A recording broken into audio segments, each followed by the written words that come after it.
Une chaise de terrasse qui vole en arrière-plan et un parasol servant de bouclier. Un face-à-face tendu entre manifestants et forces de l'ordre en plein centre-ville de Toulouse. Jets de pierre et de projectiles d'un côté, gaz lacrymogène de l'autre pour repousser la foule.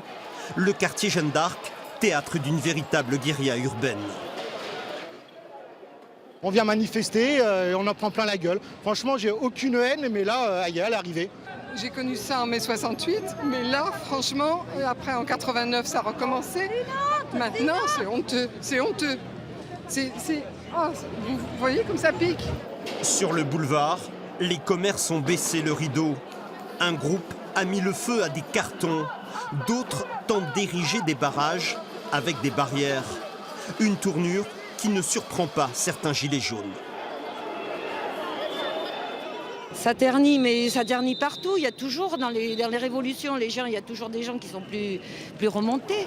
La manifestation avait pourtant bien commencé dans l'après-midi, dans une ambiance bon enfant.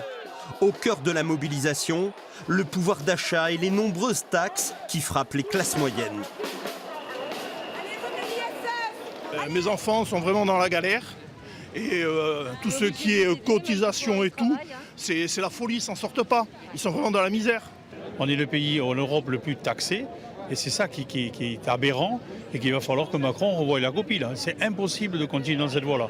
Il va au casse-pipe.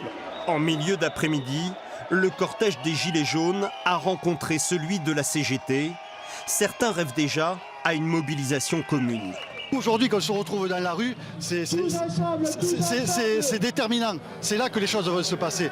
Demain, les Gilets jaunes doivent se retrouver pour réfléchir sur la suite à donner au mouvement.